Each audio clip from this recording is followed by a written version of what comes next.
Jesus é o nosso guia.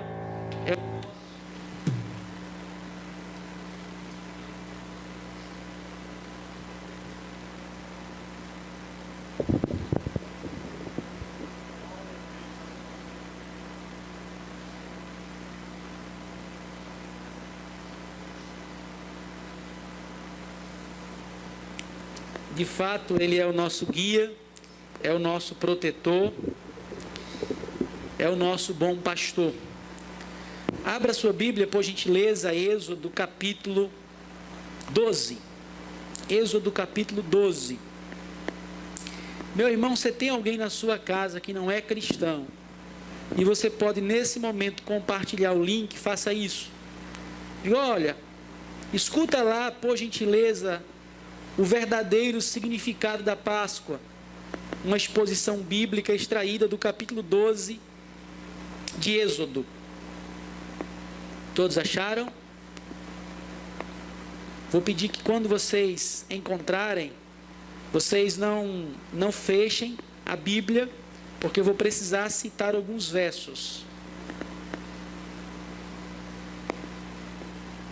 Eu vou aguardar vocês encontrarem. Êxodo capítulo 12. Acharam? O que é que está acontecendo aqui, Samuel? Deus levanta Moisés e também Arão para que eles fossem usados por Deus para libertar o povo de Deus que estava cativo, escravo, nas mãos de Faraó. E Deus, para fazer tal obra, tal libertação, Ele precisou operar com mãos maravilhosas. Ele começou a enviar pragas sobre o Egito, e cada praga confronta diretamente um Deus ou alguma divindade que os egípcios adoravam. Assim Deus estava mostrando aos egípcios e aos hebreus que Ele era o Senhor, o Todo-Poderoso. E no capítulo 12 nós temos aqui a praga do anjo do Senhor matando todos os primeiros filhos dos egípcios. O cenário aqui é tenso, é tenebroso, é um cenário muito difícil de se entender. Mas com uma exposição bíblica, nós iremos ter a compreensão exata do que está acontecendo. Aqui Deus está instituindo a Páscoa. Deus diz: olha, Moisés, eu vou libertar o povo agora. Após essa praga, após o anjo do Senhor passar nas casas e matar todos os filhos, todos os primogênitos dos egípcios, Faraó vai libertar vocês. Mas para isso eu preciso que vocês peguem um cordeiro sem mancha, sem doença, um cordeiro perfeito, até 1 ano de idade. Eu quero que vocês matem o cordeiro, e o sangue vocês vão passar na porta principal. O anjo da morte, o anjo do Senhor, quando vier para matar os filhos dos egípcios, quando ele vê uma casa manchada com sangue, ele vai pular a casa. E Deus diz: Moisés, aí é a celebração da Páscoa. Coma. Se o cordeiro for grande para uma só família, até convide outras famílias, mas que cada cordeiro dê para cada família comer. Não cozinhe, asse o cordeiro, e o sangue manche, mele a porta. Tem até uma imagem que a equipe de mídia preparou para ilustrar como que era esse sangue manchado ou melado na porta. Acho que eles vão já passar. Você de casa vai poder ver também, e você aqui. E aqui, irmãos, quando nós olhamos para o texto, nós percebemos o passo a passo da celebração da Páscoa. Aí, essa foto, é basicamente isso aí. Isso que Deus pediu para o povo. Tem uma outra, só a porta manchada, melada. Isso, olha que coisa linda. É isso aí que Deus pediu para que o povo, para que os hebreus fizessem. E o anjo, quando olhasse e percebesse essa mancha de sangue, o anjo não iria matar ninguém naquela casa, pularia para outra. E aí é a Páscoa. Mas vamos olhar para o texto, observando como tudo isso começou. Começou no primeiro mês do ano. Versículo 2. O primeiro mês do ano, irmãos, não é janeiro. Aqui é o mês de Abib, março e abril. Tá bom? Para que vocês não venham dizer que o primeiro mês do ano é janeiro. Aqui se refere ao mês de Abib, que é março e abril. E aí no versículo 5, Deus começa a dizer a Moisés como que deveria ser o cordeiro. Vamos ler agora? O cordeiro será sem defeito. Todos acharam? O cordeiro será sem defeito, macho de 1 ano. Podereis tomar um cordeiro ou um cabrito. Irmãos, qualquer defeito desclassificaria o sacrifício. Deus não iria aceitar, Sossô, qualquer sacrifício. Tinha que ser o melhor. Eu vou até fazer um paralelo aqui, tá? Por favor. Tudo que nós formos fazer para Deus tem que ser o melhor, irmãos. Se é para ensaiar, tem que ensaiar com o melhor. Se é para ofertar, dizimar, se é para servir, tem que ser o melhor. Hoje eu fui recebido com um sorriso na porta, com vários, né? E uma moça me disse: pastor, fez sua inscrição? Eu acho que eu esqueci, mano, me perdoa. Ela está fazendo o melhor dela, amém por isso. Foi a Jane. Foi. E a esposa do Ricardo foi logo aferir a temperatura, 34, diga amém que eu estou vivo. Todo mundo fazendo o melhor. Para Deus não pode ser o resto, a sobra. Então aqui está o princípio de fazer o melhor sacrifício para Deus. Mas irmãos, é claro que a mensagem bíblica aqui aponta para Jesus. É claro que a ideia do cordeiro sem defeito aponta para o Todo-Poderoso, o único homem dado por Deus, nascido de uma virgem, que não teve pecado, que é Jesus. Não há outro nesta terra, nenhum outro. Jesus foi experimentado em tudo, mas não pecou em nada. Ele é santo, santo, santo, todo-poderoso. E só alguém sem pecado, só alguém sem mancha, só alguém sem mácula poderia realizar os desejos, os desígnios que Deus solicitou. Irmãos, então o cordeiro aqui do versículo 5 do capítulo 12 aponta para Jesus.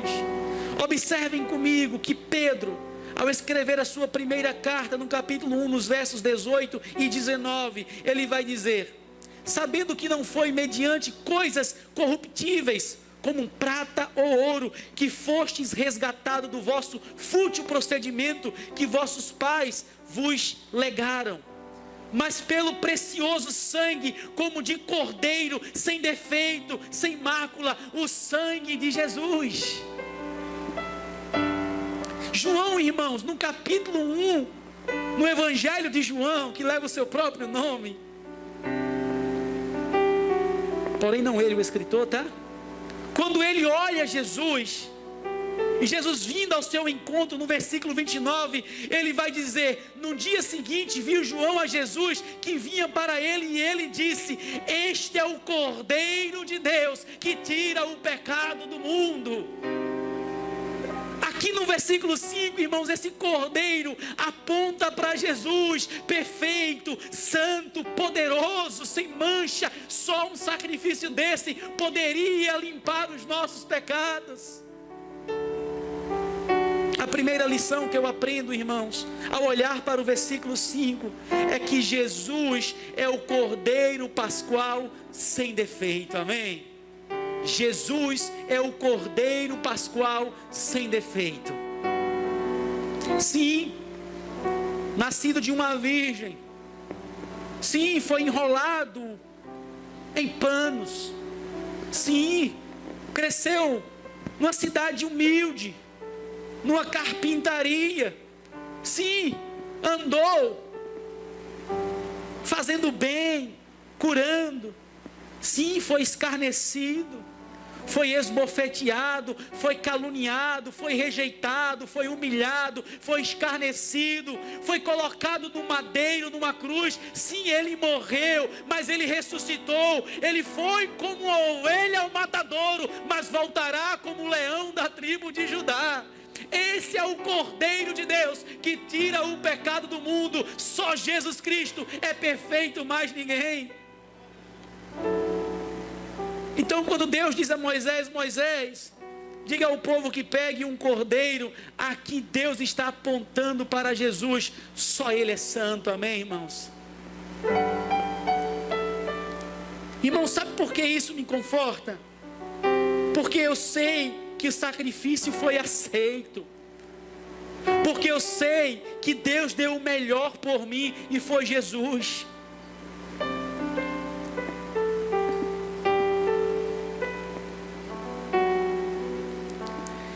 Eu quero ir para a segunda lição, irmãos, e eu quero ler com vocês os versículos 7, 12 e 13. Primeira lição: Jesus é o Cordeiro Pascual sem defeito, amém? Jesus nunca pecou, irmãos, nenhuma mancha. O próprio Pedro, escrevendo a sua primeira carta ainda, no capítulo 2, ele vai dizer que Jesus, ele é sem defeito, sem pecado, nem sequer com suas palavras. Segunda lição que eu aprendo, leiam comigo os versículos 7, 12 e 13. Tomarão do sangue e o porão. Acharam, irmãos? Tomarão do sangue e o porão em ambas as obrais e na verga da porta, nas casas em que o comerem. Versículos 12 e 13. Porque naquela noite passarei pela terra do Egito e ferirei na terra do Egito todos os primogênitos, isto é, todo o primeiro filho, desde os homens até os animais. Executarei juízo sobre todos os deuses do Egito. Eu sou o Senhor.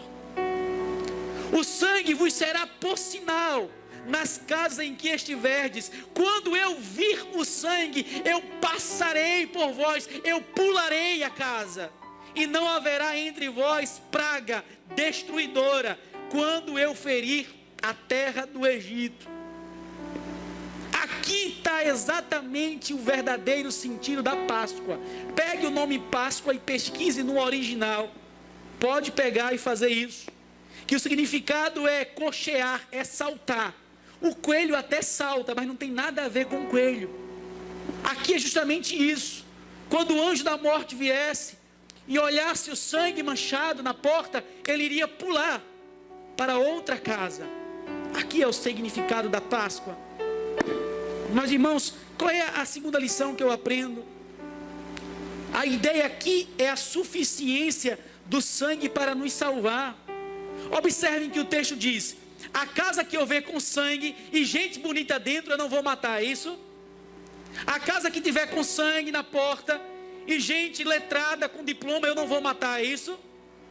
A casa que tiver manchada de sangue e tiver gente que canta bem e que se arruma bem, eu não vou matar, é isso? Aqui é a suficiência do sangue. Apenas o sangue, não há mérito humano algum. A segunda lição que eu aprendo: o sangue de Jesus é suficiente para nos salvar, mais nada, irmãos.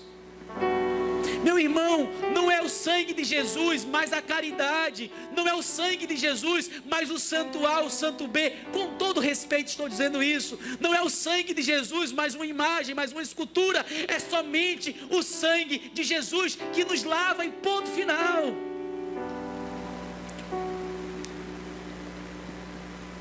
O que salvou os hebreus aqui, irmãos, não foi o mérito. O que salvou os hebreus aqui foi o sangue. Todos nós, Paulo vai dizer que somos pecadores e estamos distantes da glória de Deus. O salmista vai dizer que a mãe dele concebeu ele em pecado. Todos nós temos pecado. Todos. O diferencial, querido, é o sangue de Jesus na nossa vida.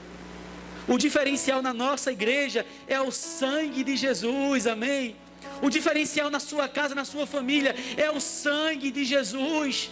O diferencial nos seus filhos é o sangue de Jesus. O diferencial no seu casamento é o sangue de Jesus. O diferencial na nossa humanidade tem que ser o sangue de Jesus.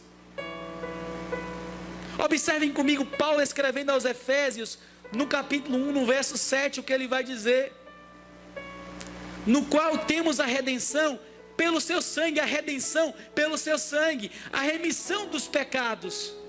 A remissão dos pecados é só por causa do sangue. E ele vai dizer, pela riqueza da sua graça. Meu irmão, nós somos salvos pela graça, não vem de nós, é dom de Deus. Segunda lição que eu aprendo: você quer ser salvo? Você que está nos acompanhando pela internet, você quer ter a garantia da vida eterna? Deixe o sangue de Jesus limpar os seus pecados. É somente o sangue de Jesus, mais nada que isso.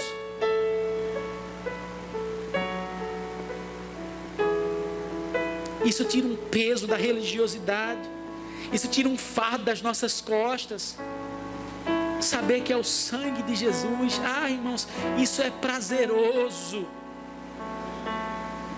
Não há nada que eu venha a fazer para merecer o sangue de Jesus, nada. Mas, irmãos, Deus aqui pede para que os hebreus pintem, manchem, melem a porta com sangue, porque ele iria descer com juízo, porque ele iria descer com justiça para julgar aquele povo, para matar aquele povo rebelde, que não queria se curvar, se render a Deus. E aqui eu vejo uma terceira lição. Olhem comigo para o versículo 23. Versículo 23. Porque o Senhor passará para ferir os egípcios. Ele vai passar para fazer carinho, irmãos. Ele vai passar para dar um beijo, irmãos. Ele vai passar para fazer vista grossa. Não deixa o bichinho aí. É isso que ele vai fazer. Porque o Senhor passará para ferir os egípcios. Quando vir, porém, o sangue na verga da porta e em ambas as ombreiras, passará o Senhor aquela porta e não permitirá ao destruidor que entre em nossas casas para vos ferir. Aqui, irmãos, é a mediação protetora contra o anjo destruidor. O que estava protegendo aquela casa da destruição era o que, irmãos? O sangue. O que iria proteger aquela casa de ser destruída, de experimentar ou beber o cálice da morte, era só o sangue. Quando o anjo da morte olhasse para o sangue, ele ia dizer: epa, aqui eu não posso mexer, aqui eu não posso tocar. Queridos, olhem para mim com muito carinho, com muito amor. Quando Jesus voltar para separar o trigo e o joio, quando ele olhar para um coração, mesmo sendo um coração pecador, fraco, falho, mas estiver lá em tinta vermelha, foi perdoado, Jesus vai salvar esse coração e vai levar para morar com ele. Quando Jesus voltar, meu irmão, ele não vai olhar para mim com outros olhos, mas ele vai enxergar em mim o sangue do Filho dele, que foi derramado para me salvar. Isso vai ser suficiente para eu não ir para o inferno. Isso vai ser suficiente para eu não experimentar a ira de Deus. Mas a casa, o coração que não tiver marcado com o sangue de Jesus, este vai experimentar a morte eterna, a condenação eterna. Então, meu irmão, em nome de Jesus, entregue sua vida a Cristo. Permita que o sangue de Jesus purifique todos os seus pecados, para quando Jesus voltar, ele olhar para você e ele enxergar o sangue do Filho dele. Sabe, a ilustração aqui é perfeita do sofrimento, da dor daqueles que não foram manchados pelo sangue de Jesus, marcados pelo sangue de Jesus. Imagina um pai perder um filho. Imagina todos os pais e todas as mães de uma nação, todos eles perderem seus filhos. Olha a dor que a Bíblia está narrando, quando Deus desceu para trazer justiça para despejar sua ira contra aquele povo que não estava manchado, marcado pelo sangue do Cordeiro. Jovem que está aqui me ouvindo na igreja, adolescentes, não brinquem com o diabo não. O diabo quer destruir a vida de vocês. O diabo quer que Deus imponha sobre você a ira dele na volta dele. Mas o sangue de Jesus nos purifica de todos os pecados. Observem comigo a narrativa bíblica da angústia, do desespero, quando Deus derramou sua ira, nos versículos 29 a 31. Deus desceu, Deus despejou sua ira. Aquela casa que não estava com sangue, bebeu do cálice da destruição do anjo. Aconteceu que, à meia-noite, feriu o Senhor todos os primogênitos na terra do Egito, desde o primogênito de Faraó, que se assentava no trono, até o primogênito do cativo que estava na enxovia, ou melhor, nas regiões mais obscuras, no calabouço, na prisão, os ricos e os pobres. E todos os primogênitos dos animais. Levantou-se Faraó de noite, ele e todos os seus oficiais e todos os egípcios, e fizeram-se grande clamor no Egito, pois não havia casa em que não houvesse morte. Vai ser assim a volta de Jesus, queridos. A casa que não tiver o sangue de Jesus, o coração que não tiver o sangue de Jesus, vai experimentar a morte eterna, a condenação eterna. Mas aqueles que forem lavados pelo sangue de Jesus serão recebidos nas mansões celestiais e passarão a eternidade com o Senhor no paraíso. Eu nem sei se eu estou na segunda ou na terceira lição. Lúcio, me ajuda na terceira? Eu preciso falar a terceira, é? Me empolguei. Terceira lição: somente o sangue, e apenas o sangue. É proporcional repetir isso, viu, irmãos? Somente o sangue, e apenas o sangue de Jesus nos livrará da condenação eterna. Jesus voltará, irmãos, e ele não voltará mais como um cordeiro. Jesus voltará e não voltará mais como um cordeirinho manso para morrer na cruz. Ele voltará como um leão da tribo de Judá para julgar todas as nações. E se no seu coração não tiver o sangue de Jesus, você vai sofrer eternamente. Sabe o que a Bíblia vai dizer? Mas Senhor, eu ia para a igreja, eu expulsava demônios, eu até pregava. Apartai-vos de mim, malditos, para o fogo eterno. Mas aqueles que forem lavados pelo sangue do Cordeiro, ele vai dizer: vem, filho amado, vem, filha amada, desfrutar das mansões celestiais. Quero finalizar, irmãos, com a quarta lição. Eu acho que vocês lembram as 3 lições. A primeira lição: Jesus é o Cordeiro Pascual sem defeito, amém?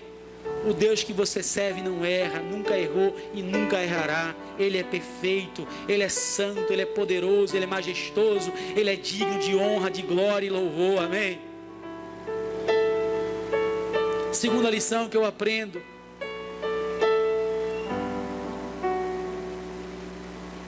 o sangue de Jesus é suficiente para nos salvar. O sangue de Jesus, o sangue de Jesus é suficiente para nos salvar. Terceira lição: somente o sangue, e apenas o sangue de Jesus, nos livrará da condenação eterna. Jesus voltará para julgar todos os reis governantes desta terra. Esse povo está achando que pode ficar aí no poder, roubando, matando, fazendo o que quer, achando que não vai ter justiça. A Bíblia diz: a vingança é minha, diz o Senhor. Jesus voltará. Quarta lição, irmãos. E eu queria extrair a quarta lição olhando para todo o livro do Êxodo. Naquele momento que Deus despeja a sua ira, Faraó não aguentou. Os seus oficiais, eles não aguentaram. Eles disseram: Moisés, vão embora e podem servir ao Deus de vocês. Vocês estão livres agora para adorar o Deus de vocês.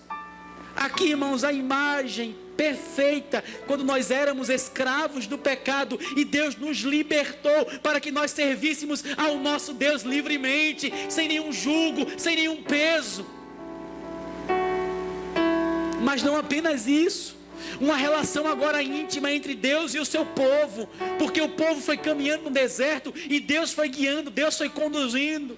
E melhor do que isso, irmãos, uma peregrinação rumo a Canaã prometida, a terra prometida. Todos nós fomos libertos do pecado, temos uma comunhão íntima com Deus e estamos peregrinando a nossa cidade santa, que Deus nos prometeu, a Nova Jerusalém.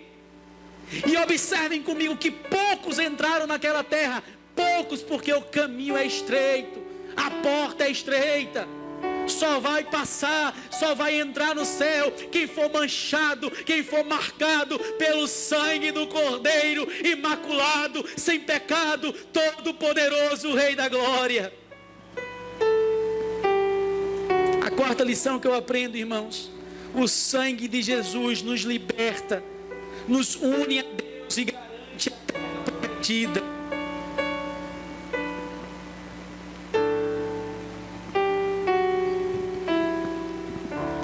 O sangue de Jesus nos liberta, nos une a Deus e garante a terra prometida. Minha pergunta é muito simples para você, querido irmão, que está aí na sua casa. Minha pergunta é muito simples a você que está aqui esta noite. Quer voltar para Jesus?